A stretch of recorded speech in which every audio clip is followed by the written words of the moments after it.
Our planet is always changing. Some of these changes take place over millions of years as the Earth continually sheds its heat into space, but some happen over just seconds. As earthquakes jolt the land surface, volcanic eruptions send ash and rock into the atmosphere, landslides lay waste to entire mountainsides, and floods alter the course of our planet's rivers. These abrupt changes often impact us in fundamental ways. The devastation wrought by earthquakes has led to the decline of empires and the destruction of cities. Large volcanic eruptions have destroyed ancient cities and produced changing weather that has led to crop failures in distant areas. Landslides and floods erase mountainous villages and towns, disrupt agriculture, sever transportation routes, and profoundly damage large cities. Many of these hazardous changes threaten large urban centers within the United States and throughout the world. Some of these hazards are likely to change as our planet continues to warm in the coming decades.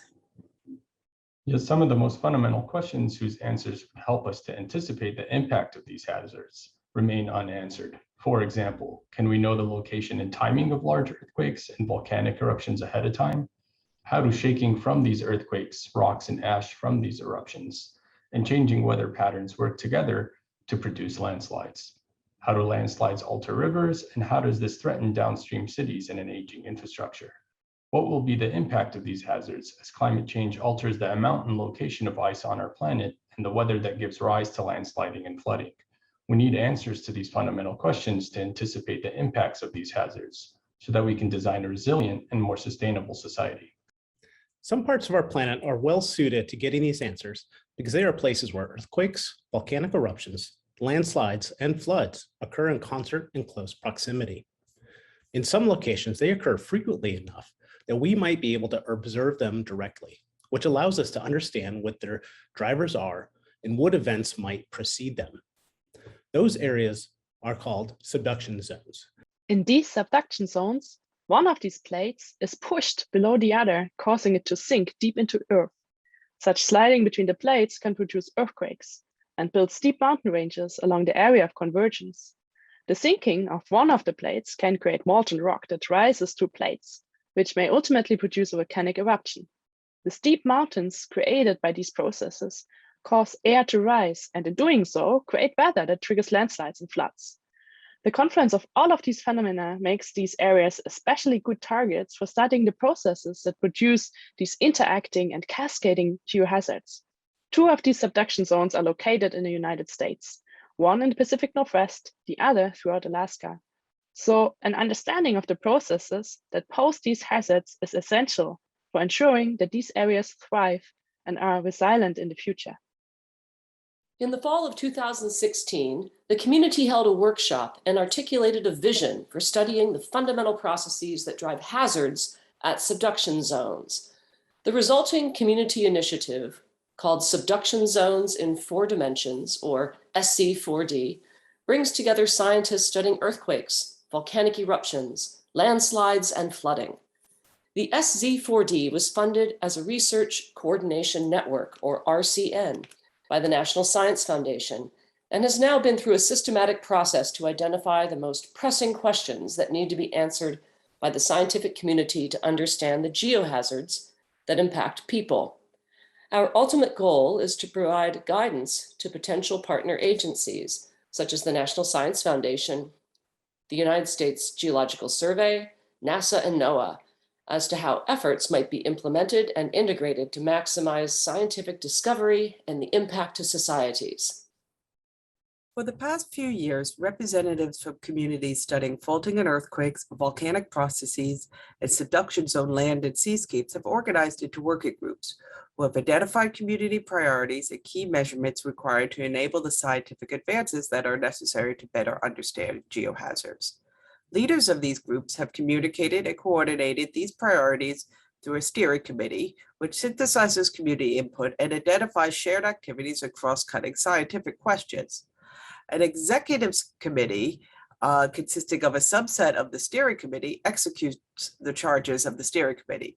In this way, input from the scientific community through the working groups can be coordinated by the steering committee and actuated by the executive committee. The RCN held its first workshop in Albuquerque, New Mexico in the winter of 2020.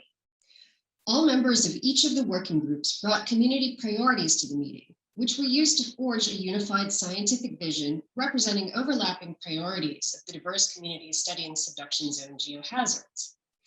The outcome of this meeting was the development of several fundamental research questions whose answers would be most important for understanding the science underlying these geohazards. In addition, the community representatives identified the types of observations that would be necessary to answer these questions. These initial discussions led to refinement of the research questions and key observations throughout 2020, during which direct community input was solicited through a series of webinars and surveys.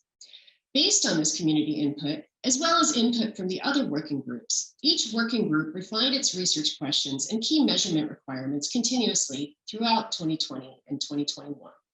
This resulted in the production of a draft document by each of the working groups, which identified the key research questions, the measurements required to address them, the types of experiments that might be used to address the research questions, and the places where these experiments might be carried out. These draft reports were cross-reviewed by each of the working groups to highlight the myriad scientific questions and measurement requirements that spanned the larger subduction zone science community. Finally, these reports were released for community feedback, which is currently being solicited to ensure that the documents represent the entirety of scientific opinion as to what the most important scientific questions are and the instrument and modeling networks that we will need to study them. Since the initial Albuquerque meeting, SZ4D has organized a number of community town halls and has held 3 meetings where all working group members have met to tackle the issues of how to implement the scientific priorities they have identified.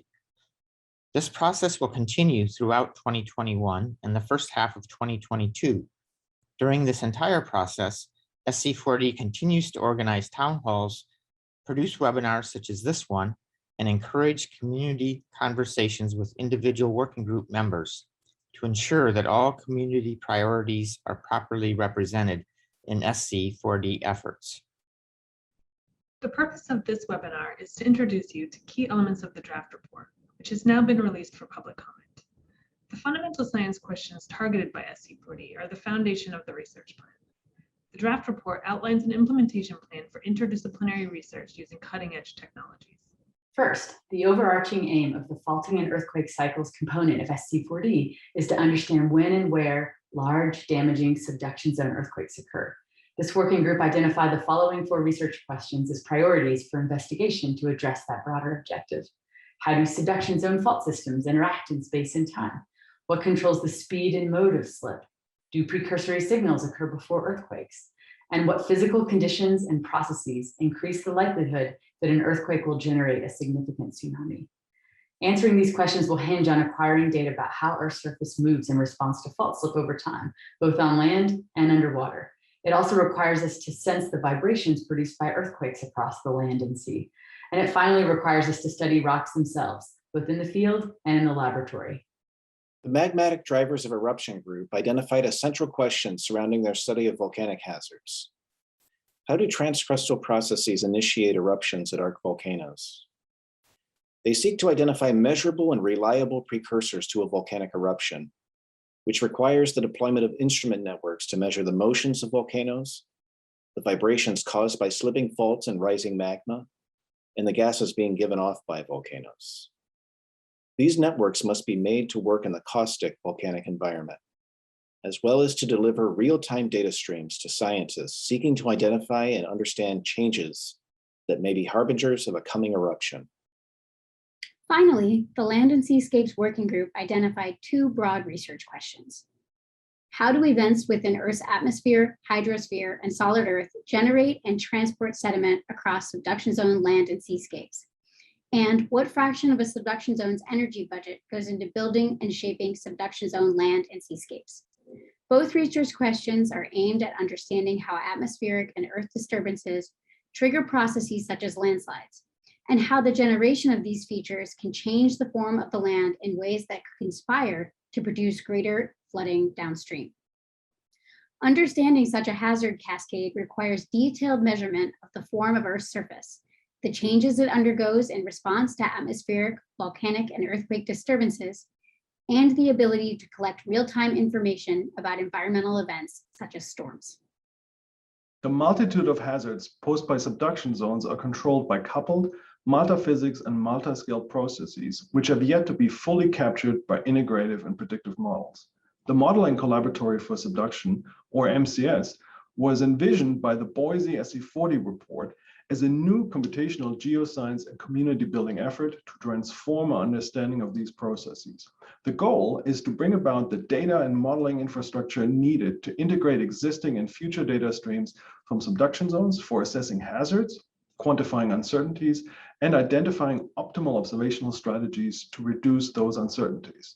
Moreover, the MCS sets itself to support capacity building and to enhance diversity in the geosciences by complementing laboratory and field-based entry pathways for students. The MCS RCN has supported community discussions as to how to achieve these goals over the last 2 years. These efforts included workshops on fluids, megathrust and volcano systems modeling, and an upcoming meeting on modeling landscapes and seascapes. Detailed reports from these workshops are available on our website, SZ4DMCS.org, and an implementation plan for the MCS is now open for comments. To ensure the collective success of the disciplinary physical science goals, the people doing the science need to be connected, trained, and supported effectively. The Building Equity and Capacity with Geosciences Integrative Group has developed a set of 6 targets that would maximize the specific assets of SZ4D by transforming the mindset of the geoscience community. The first is we need to implement sustainable international capacity building as mutually beneficial partnerships. Next, we need to develop more inclusive educational strategies with measurable learning outcomes. We also need to increase public outreach by training our community in effective science communication. We also need to use subduction zone science to impact equity and justice in addressing hazard mitigation. We also need to improve interdisciplinary collaboration by studying the most effective strategies. And lastly, we need to enact real change in our community in terms of belonging, accessibility, justice, equity, diversity, and inclusion. We believe these needs can be met through a coordinated effort involving community engagement, social science and education research, and centralizing resources. SZ4D scientists would each have a role in a cooperative network seeking to accomplish long-term, sustainable broader impacts that would improve capabilities for all scientists involved. Each of the working groups took a different approach to designing a set of natural experiments to meet the scientific objectives. First, the faulting and earthquake group identified the need for dense instrumentation and comprehensive geologic characterization in targeted regions, while the magmatic drivers of eruption group required reconnaissance measurements from a number of disparate volcanoes while focusing comprehensive measurements on just a few of them. Lastly, the landscape and seascapes group identified a paired experimental approach where key attributes of individual subduction zones were used to identify those where most of these features remained fixed, while exploiting systematic variations in just a few of the remaining attributes. These different experimental designs must be carried out in specific places. Working groups have been putting forth effort over the past year to identify a set of sites that could both satisfy the observational needs of all the working groups and be used to understand how these processes interact with one another. Through a series of detailed discussions, the working group members recommended that the SZ4D effort must include one site within the United States and one international site, whose characteristics complemented the domestic site. Additionally, members of the working groups agreed that the development of an international network that leverages parallel research efforts by other countries around the world is essential to the success of the SZ4D research efforts. After considering the needs of all of the communities represented by the working groups, the SZ4D identified the Chilean subduction zone as an optimal international target site for SZ4D efforts. While no single site provides every optimal attribute for all geohazards-related disciplines, this area was viewed as coming very close to meeting this condition. But all working group members also agreed that individual research projects seated in a variety of subduction zones should be viewed as a key component of the SZ4D efforts. This webinar accompanies the release of the draft report documenting the outcomes of the SZ4D efforts. The purpose of this draft report is to provide information to the National Science Foundation that will help them determine the scale of the ambitions of this initiative, as well as to get feedback from all associated scientific community members and stakeholders.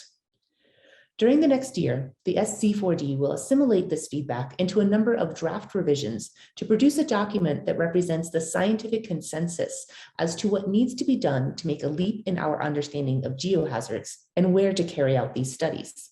We are your community representatives, and we need to hear from you to make your voices heard in the final document that is delivered to all of our partner agencies. For this reason, we will be running a series of virtual town hall meetings in the coming weeks to provide you with an opportunity to hear about the SZ4D efforts, ask the questions that will help improve the vision document, and generally to make your voice heard. Watch for announcements of the dates and times coming soon. In addition, we will hold a town hall session at the AGU fall meeting on Thursday, December 16th for both in-person and virtual online participants. We will all do our best science when all opinions are heard and we act as a single community to tackle these important questions. If you cannot make any of the town hall meetings, there are many other ways to make your voice heard as well. First, you can go to our website, sz4d.org, to view the draft report and provide your comments on the website. Second, you can talk to your community representatives in our working groups and on the SZ4D steering committee to make sure that they make your voice heard in the refinements of these draft documents. Third, you can reach out to anyone on the steering committee at any time with your suggestions.